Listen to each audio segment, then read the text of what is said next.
Alright, so in this video I'm going to be talking about a reaction that can be used to make nitriles and whose mechanism we'll be looking at a little bit in the next class.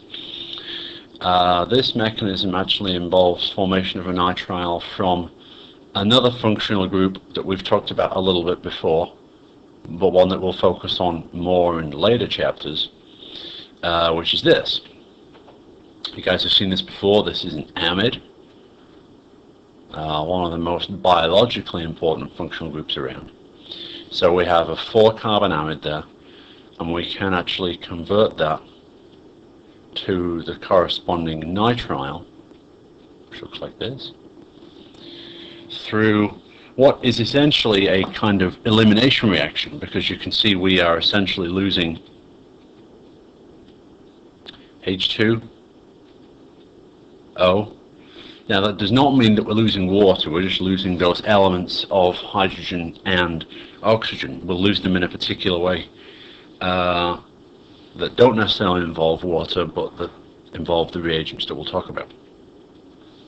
Now we said this was an elimination, or has an elimination part to it, and so the reagent that's going to allow us to do that is one that we've seen before, SOCl2. We've seen thionyl chloride, SOCl2, as an eliminating agent before. We've also seen it as a way to convert an alcohol into an alkyl chloride. The book shows this on page 615, in case you're wondering. It shows this reaction. It shows thionyl chloride. It also shows benzene. I don't want to stress too much on this, though. Benzene is just the solvent. It also says a particular temperature, but again, I'm not bothered about that. I'm not really picky about reaction temperatures. So the main thing here is the thionyl chloride, because that is involved in the mechanism. The benzene and the temperature are just there to help the mechanism proceed. So let's talk a little bit about what actually happens. But you can see the overall reaction is the conversion of an amide to a nitrile. All right. So let's go ahead and start off with our amide. And I'm just going to draw the same thing out again. So here is our amide right here. And one thing you might wonder to begin with is, well, crap, I hate this bloody thing when it does that. Alright, hang on a minute. Let me try that again. Alright, okay. There's our oxygen, and there is our nitrogen. Now when we have thionyl chloride around, thionyl chloride essentially looks like this. You have an electrophilic sulfur that's surrounded by 2 chlorines and an oxygen. The oxygen pulls electrons in one way, the 2 chlorines pull electrons in 2 other ways, leaving you with a very electropositive sulfur, so something that's very electrophilic, so a nucleophile can just come in and attack here. So that brings up the question in the molecule like an amide. Which is more nucleophilic? Is it the nitrogen or is it the oxygen? We've seen before that nitrogen is usually more electrophilic than oxygen, but there is some reason that actually explains why the oxygen in this case is more electrophilic than the nitrogen. The mechanism in the book shows, actually the mechanism in the book is a little unclear, so I'm going to try and make it a little bit clearer. The oxygen is actually more nucleophilic than the nitrogen. Now, we can't see that directly, but we can use something to allow us to see why the oxygen is more electronegative. Not electronegative, more nucleophilic, I should say. Now, this arrow that I've just drawn, we've seen this before. This is a resonance arrow. So I'm going to see, can we draw out a resonance structure of this amide that we started off with? The fact is we can. And can we use it to show why the oxygen is more electronegative? Oh, man, I did it again. Can we use it to show why the oxygen is more nucleophilic than the nitrogen? Well, Let's start off with these electrons on the nitrogen. Where can they go?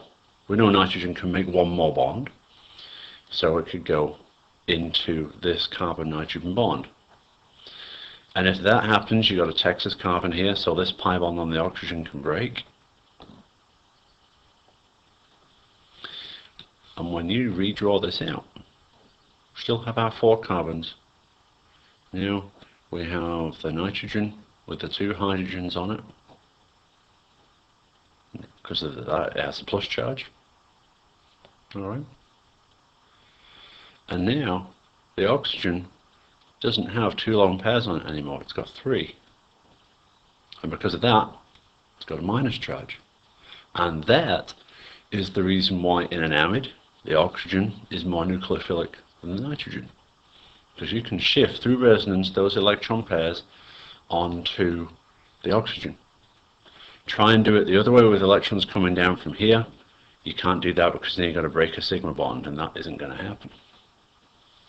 Okay, so what do we think is going to happen then between these two, or between this and this? Well, we've already said that the sulfur is electrophilic at the sulfur. So the O minus is going to attack the SOCl2 in a very particular position. It's going to be the sulfur. Alright, so that just goes like so. And let's see if we can draw out what we get. I'm just going to draw our amide out here. Now in this case I'm actually going to draw on the 2 bonds between nitrogen and hydrogen because they are going to become of particular importance here. So that's a plus charge. Oops, yeah, there's a plus charge. And now the oxygen has, let's see, yeah, the oxygen has given itself that extra bond. Now this is where the mechanism differs a little bit from what I'm showing and what the book is showing. When these electrons first attack the sulfur, the book shows that one of the chlorines breaks off, but that's not exactly how it happens. We've seen before that when you can break potentially a sigma bond or a pi bond, it's always the pi bond that breaks first. And that's exactly what we're going to see here. So here is our oxygen at O minus, and we still have our 2 chlorines on here. And all the book did was kind of take 2 steps and combine them into one. What actually happens here is this oxygen goes down onto here, kicks the electrons down to there, and kicks out a chlorine that way. The book said that goes in here and kicks that out. So it's a little bit more involved than that. So let's see if we can draw out the product that we get from here. Let's move on to the next page. So what I'm going to have drawn out here is oxygen, sulfur with a double bond to the oxygen, then to the chlorine, and all the rest is going to stay the same. So let's see if I can remember how to draw that. So we had this here. Alright, so we have this. And here is our oxygen. Here is our sulfur. We've just formed that double bond here to this. Alright, and so there we go. We still have our plus charge here. Alright. So what happens at this point is, well, you have a nitrogen that's not particularly happy. It wants to have that plus charge removed, and so some species, and the book, here's where we have to be careful. The book doesn't really specify what that species is, it just says it's a base. So I'm going to do the same thing. I'm just going to say it's a base, so let's say OH minus, alright? It doesn't really matter what. It actually could be water as well, I suppose, but let's just do this. OH minus, to remove that plus charge from the nitrogen, it's going to attack that hydrogen and kick those electrons onto the nitrogen now. And what we end up with is this. We actually get something that looks like what you may have seen before, something like an imine. Sort of, not exactly an imine, but it's close. And you can see we're getting closer and closer to our nitrile product, because a nitrile would actually involve carbon-carbon triple bond here. All right. And you know what? To make this a little clearer, I'm actually going to say my other hydrogen is pointing down like this. Oops. Now the reason why I want to say it this way is I said at the start of the video that there was a elimination step in this mechanism, and it's actually coming up here. It's E2 elimination, and I want to see if we can remember what an E2 elimination sort of looks like. So I'm going to draw one down here. An E2 elimination would look something like this. We'd have to have an alkyl halide, or it could be an alcohol too, but let's say we have an alkyl halide. Now because we have an elimination, we need a base, and again let's just use OH minus. Now if we have an elimination, do you guys remember what functional group we're going to form if it's an elimination? Well, we're going to be forming an alkene. We're going to be forming a pi bond between two carbons. And if this is an E2 elimination, how many steps would this be happening in? Would your leaving group come off first and then the base attack, or would everything happen at once? Well, the fact is it's E2, like SN2, everything would happen all together. Alright?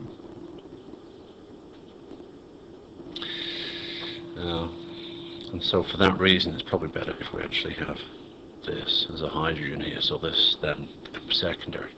Anyway, we said everything's happening together. Alright, and in fact, you know what, tell you what, sorry to mess you guys about.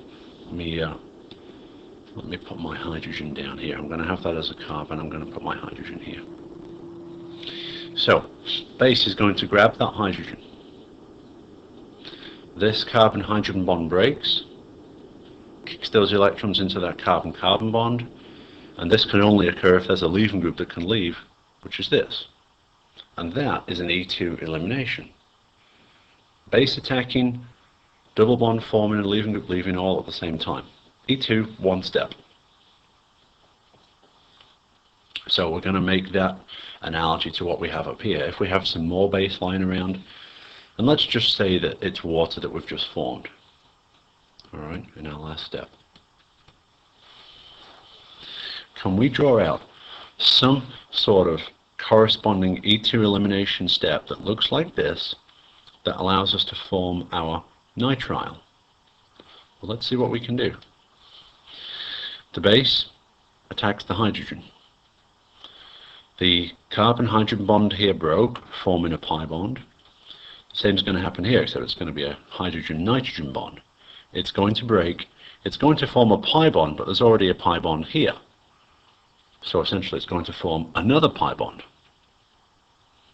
Now that can't happen unless there's a leaving group that can leave, which is going to be what all this group is. These electrons will go either onto the oxygen or onto this bond. The book shows the electrons going onto the bond, so let me see if I can show you guys exactly what that means. Hopefully you guys can all see that this bond is breaking. Alright. One of the reaction products here, and actually the main driving force for why this decomposes the way it does, is that you form sulfur dioxide. And this is a gas, and its formation drives the reaction forward. So we can show this with two single arrows. This bond breaks, and these electrons go into this bond. So it's kind of jumping from one bond to another. Notice when we do that, we form a double bond between the sulfur and the oxygen. There's already a double bond between the sulfur and the oxygen here. And this group then becomes sulfur dioxide. But that can only happen if the chlorine leaves, so the chlorine gets kicked off. So what we end up getting here is we get our nitrile, we get SO2, and we get our Cl-. Now we have H3O plus here and Cl minus, essentially the same thing as saying HCl, and that's what the book says that you get. But the important thing is, you've gone from a molecule here that had one pi, so there's one pi bond here and one sigma bond in this double bond. You form another pi bond here, giving you two pi bonds and one sigma. You formed a triple bond. This E2 mechanism looks like so. Hydrogen comes off, it forms that extra pi bond, kicks out the leaving group, and exactly the same thing happens here. Now, if you're a little unsure about this, then here's another way that you can show it. You could have equally well showed, I'm not going to draw the whole thing out here. You could have equally well showed something like this.